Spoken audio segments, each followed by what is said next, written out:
Okay, so you realize that our first point of call for our resources will be um, our phones, things we have around. Why is our phone important? Because we have contacts of almost all our important personalities in our life, our parents, friends. So sometimes when you take your phone, sometimes we need some things, but we never thought of going through our phones. Maybe you can just remember, this person could help with this. Sometimes it's not about money, but the contacts. Maybe instead of you traveling all the way to Accra Central to get something, you know someone who is in Accra who can follow up on something. That is a form of a resource you can always count on. So you can do that, and then you match the individuals with what you can get from them. So that sometimes you may need a lot of money to start a business, but if you don't have money to buy all the things, then you can be able to use one of your contacts or multiple contacts to supply some of these things that you need. Basically, that's the idea here. And when we talk of a resource, we are basically looking at something that has value that you can use for your business enterprise. So it can be human resources, it can be financial resources, it can be space. For example, to start your new business, if you don't have money to rent an apartment or an office space, you can check your home. People started business from home. Most of these multinationals that we hear about, like especially the tech startups, like Apple, like Google, like Zuckerberg's Facebook and Meta now all started from garages and small places. Yeah, so we can always make use of some of those environments. Um, so you definitely don't need big monies at the start of every business. Then when you are growing, you can move out. All right. It's just like a child that is growing in the parents' home and then grow his or her own apartment. So you can imagine, same way business can also start from home, from a humble beginning. We don't give up to a child and the following day the child has gone to rent an apartment on his own. So don't be worried if you don't have all the resources they need. Start in a small way and then just be consistent. Just as we give food, nutritious food to our children to grow, you also need to give nutritious support to your business to also grow. Basically, it depends on the resources you give to a business that makes it grow. And that's why you see what we call oshoko, children that eat just carbohydrates, the other nutrients are missing, especially protein. The person will have stunted growth. It happens in business also, because business is also like an entity that can grow. So it depends on the quality of the information or the support that it receives and the resource. So Much better take side into control account. board in here.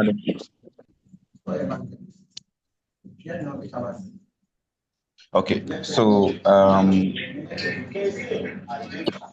we look at the characteristics of resource. How will you know something is a resource? All right.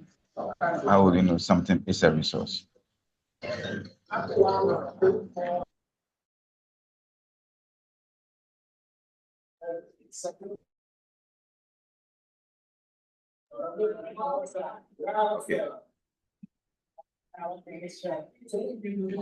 So to So know to that know that something is a something is a resource, we resource, need we to need to understand understand the the characteristic. characteristic dynamics.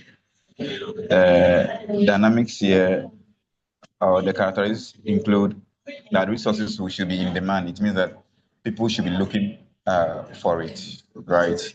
It should be in demand. Then something that people are looking for, yeah, we were looking for this and that, then it means that that can qualify to be a resource. It should be consumed. People who should be using it, not necessarily put in your mouth, but consumption of a resource means making use of it. Okay, people who want to make use of it. Then also resources should be competed for, meaning that there should be multiple people who actually want the same thing. Then it's a resource. Things that normally people don't compete for it might not be resources because it's just there. Yeah. So check it out. Then it should have a price tag. We should be able to know how much it will cost to be able to get a resource. And that's what makes a resource. Otherwise, if you don't know, yes, it is in demand, it's consumed, but there's no price tag. We can't really tell how much it costs. Then it will be difficult to get the resource. Then finally, there should be markets for the resources. So The market that exists for the resources basically means that resources would be able to will be accessible. So if we need that resource now, I should know that if I go to this place, I can be able to get the resource. So these are five important characteristics of every resource you should remember. Then we look at the types of resources: financial resources, human resources, operating resources, business plan, technological resources, reputational resources, and organizational resources. We have looked at the business plan already.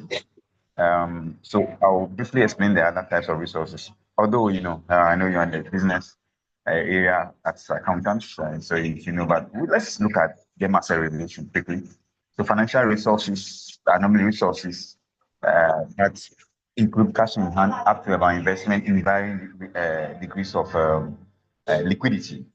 So cash in hand is the most liquid, followed by maybe cash on your momo. Yeah. So cash on your momo, for example, you can withdraw or cash at bank. Then we can classify the physical cash in hand, and cash at bank as cash in hand. All these can fall under because you can just go and pick them up.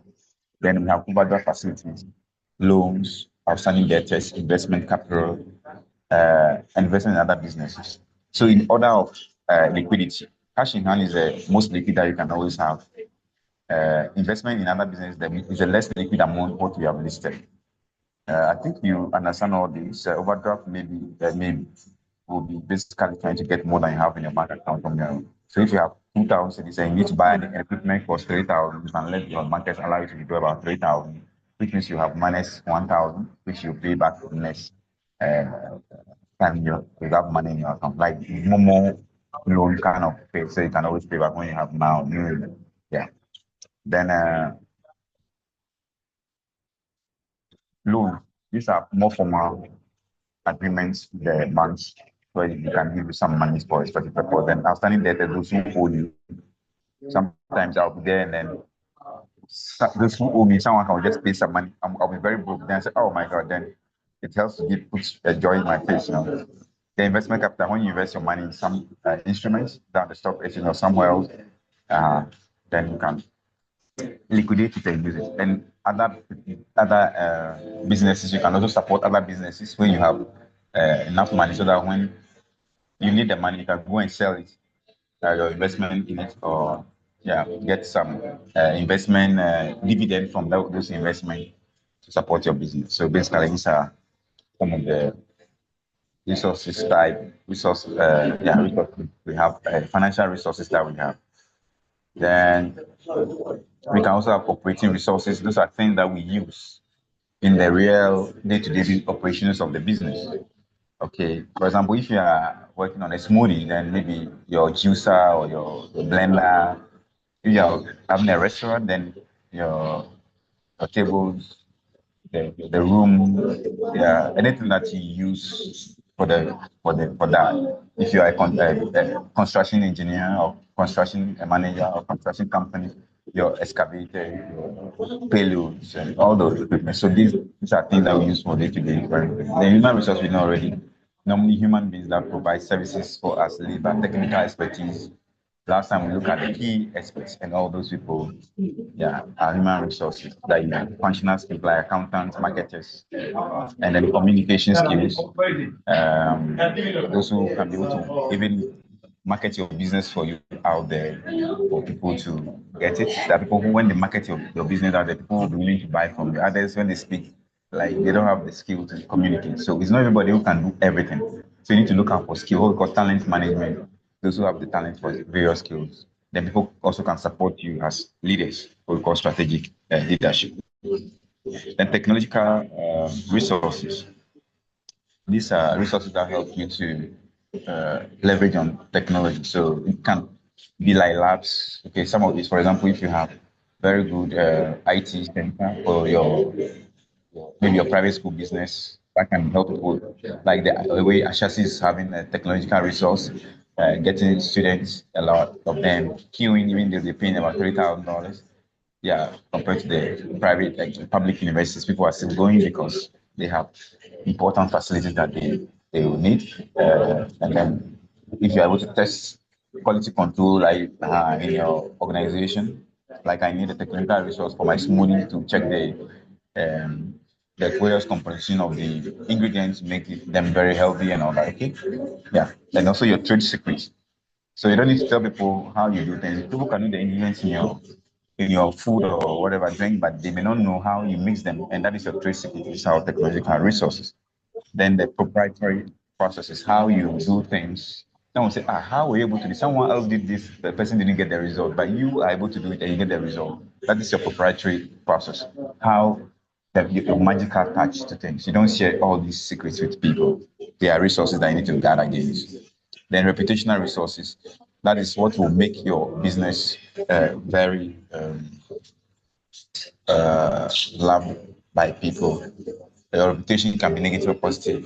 You know, there are some business from here that they say, wow, we want to buy from them, we want to work there, you know, because so many things kind of contribute to your reputational results, including the venture itself, how you arrange things and how the facilities you have, your quality management, the financial standing, if you manage your quality process very well, or if you have adequate finances, okay, then you can be able to do so many other things. Then use of corporate resources. How do you use your resources you have to leverage on it to satisfy your customers? Also, quality of your products. Okay, if your products are good quality, it helps your reputation. If they are not, they reduce your reputation that you have to your customers. Ability to attract and develop top talent. Okay, if you're able to get top talent, it increases your reputation. So oh wow, this guy is now working in this company. Okay, then it gives your reputation for to do business with you. Then the extent of community and environmental responsibility. So community and environmental responsibility, people who damage the environment, they don't have access to, or they are not normally not loved by the community. And the people may not even want to do business with you, but if you care for the environment, you have what we call PR. Okay, your public relations will be very good with the people. And then finally, also look at innovativeness. If you are very innovative, you have people who change labels every now and then, even market innovation puts into place. You know, when we talk about types of innovation, product market and business process, all that will help your business to grow fast. Then we have organizational resources. That is basically about your firm and how you do things. So include your structure, reporting systems. Do we have excessive bureaucracy? Excessive bureaucracy will not be a good resource. But if you have simple bureaucratic systems that will make things work, then planning, whether you empower your people to plan on their own, you have to always ensure that it's not everything does not come to you, the entrepreneur, before it works. Empower people to do some planning at their level, and you can keep eye on the strategic things. You leave the operational ones, then other team members. Then regular schedules. When you have regular schedules for your team members, everybody knows what they are supposed to do. It makes your business move faster. Those who will come and sit down the whole day waiting for you. Somebody say, "Madam is not in. Monday, director is not in." Before anything happens, they must be there. No, but there should be those schedules for people to be able to work. So that we have the three forms of resources: strategic, non-strategic, and value creation. So the strategic resources, because strategic resources, they are things that you have, or the resources that you have that no other business can be able to get it so easily. It can be special or key employees, special talents that you have that other people don't have access to. It can include maybe big amount of money. People have certain huge amount of money that others don't have access to. It does not include small money that everybody can go to the bank and secure. No, something that you have. So you need to make sure you, as a business person, you keep your eye on reputational resources and ensure that they are, strategic resources, that you have certain strategy. It can even be your trade secret. That's all. That can be your strategic resource that no one else can do the thing the way you do it.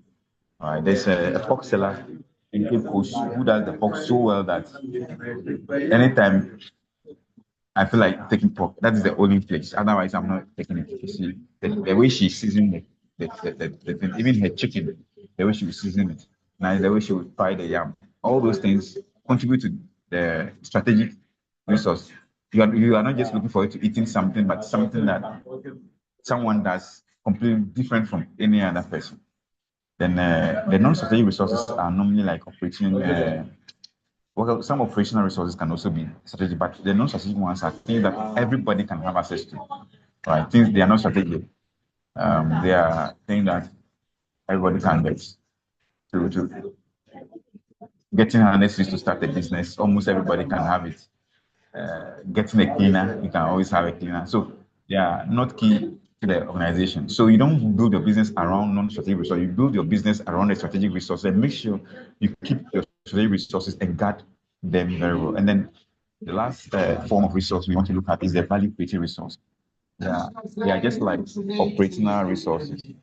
It can help you to transform your business into product from raw materials into finished goods. So all these are types of resources that you have. Right. Then strategies for managing your resources. There are several strategies for managing resources. We'll talk about three of them. One is what we call resource minimization strategy. One is bootstrapping strategy, and another one is data resources. Why do we need to know about these strategies? When you are coming to start your business or when you want to grow your business and expand, there's always a financial constraint. No one has all the money in the world, not even the billionaires. They still need, they will tell you they need money to do something. Okay. So we need to strategize to see how we can be able to secure funding for our business.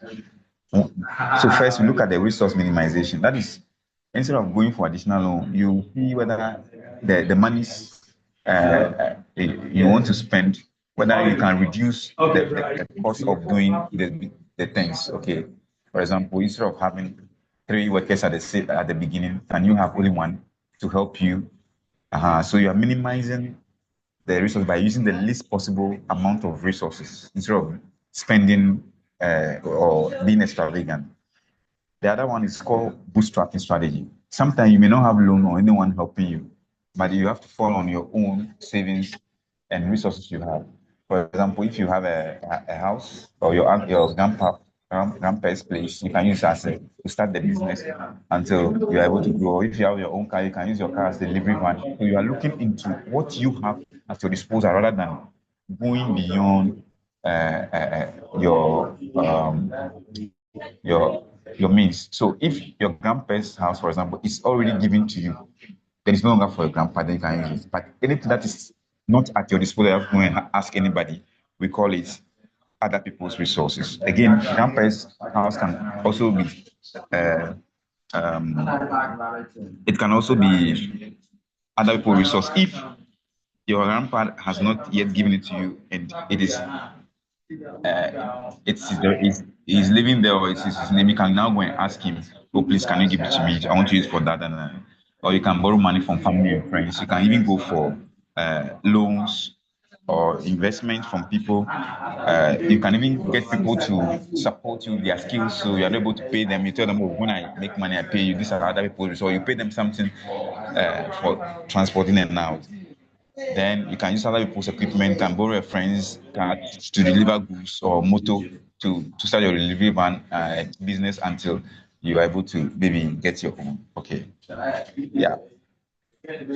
We can also talk about barter agreements, that someone come and work for you, maybe, yeah, and then you also give them food if it's a restaurant business, you know. So part of their pay could be there, giving them food, or if it's a farm project, when the person farms and the food comes or the harvest, you can share the harvest with the person instead of paying the person. So you know these systems work like, and that is it for today's lecture. Yeah, I said 2 o'clock done.